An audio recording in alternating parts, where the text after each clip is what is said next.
নমস্কার বন্ধুরা, নতুন রেসিপিতে আপনাদের স্বাগত। আজকে আমি আবার একটা নতুন রেসিপি নিয়ে এসেছি। আর এই শীতের সময় শীত শেষ হয়ে যাচ্ছে, এই সময় যদি জমি থেকে এরকম কচি কচি আলু শাক তুলে রান্না করা যায় তাহলে অসাধারণ লাগে। আজকে আমি করে দেখাবো অসাধারণভাবে আলু শাক কিভাবে রান্না করব সেটাই দেখাবো। আর প্রথম থেকে শেষ পর্যন্ত ভিডিওটা দেখবেন, স্কিপ করবেন না। ভিডিও ভালো লাগলে লাইক শেয়ার সাবস্ক্রাইব করতে একদমই ভুলবেন না। আর আলু শাক রান্নার জন্য এখানে নিয়ে নিয়েছি, জমি থেকে একদম কচি কচি আলু শাক তুলে নিয়েছি, এই দেখুন বন্ধুরা।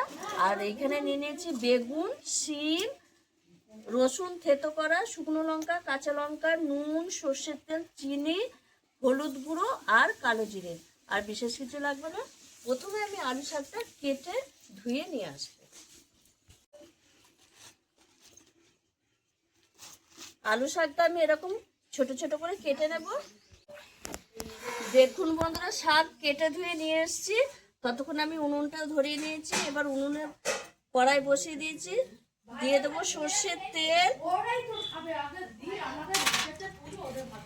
দুটো তিনটে শুকনো লঙ্কা আগে ভেজে তুলে রাখবো।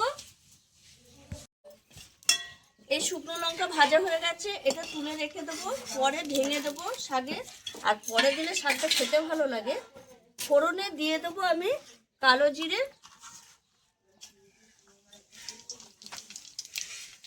শুকনো লঙ্কা ভেঙে দেবো দুটো, চেরা কাঁচা লঙ্কা দেবো দুটো, থেতো করা রসুন। রসুনের পরিমাণটা একটু বেশি দিতে হবে, তাহলে কিন্তু শাকটা খেতে খুব ভালো লাগবে। এইবার আমি দিয়ে দেবো বেগুন, কেটে রাখা বেগুন,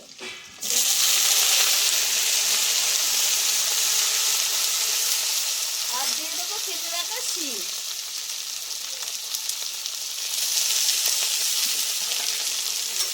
ভালো করে একটু ভেজে নেব।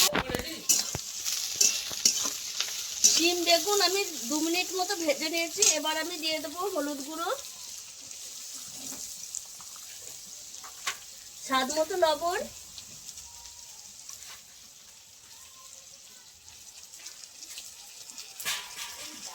আর একটু ভাজবো।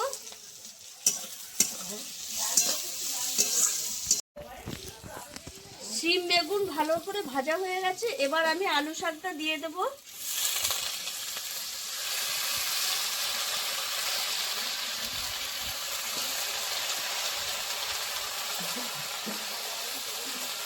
আলু শাক মিশিয়ে নেবো বেগুন আর শিমের সঙ্গে ভালো করে।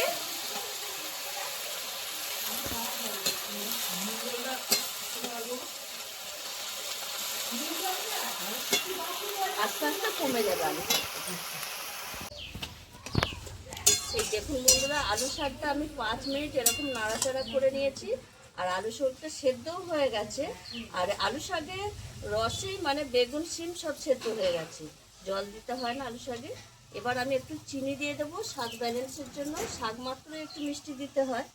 দিয়ে আমি আরও 2 মিনিট এরকম নাড়াচাড়া করে নেব। এই দেখুন বন্ধুরা, শাকটা আরো 2 মিনিট আমি করে নিয়েছি। আর শাক আমার হয়ে গেছে, কত সুন্দর হয়েছে দেখুন বন্ধুরা। শাকটা সবকিছু সেদ্ধও হয়ে গেছে। এবার আমি এই যে লঙ্কাটা, যে শুকনো লঙ্কা ভেজে রেখেছিলাম, হাতে করে একটু ভেঙে নিয়েছি, ওপর থেকে দিয়ে দেবো। এটা দিলে খেতে খুব সুন্দর একটা গন্ধও আসে আর ঝালও হয়। এইবার আমি দিয়ে একটু নেড়ে চেড়ে নামিয়ে দেবো।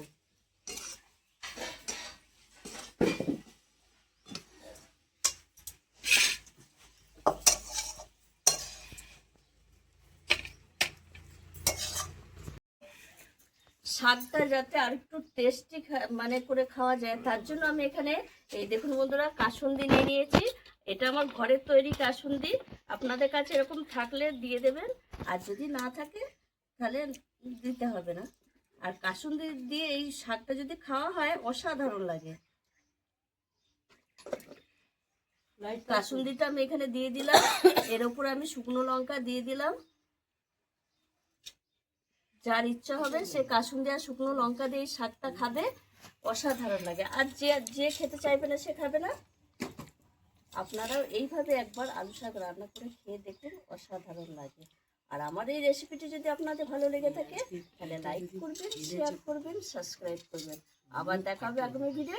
টাটা।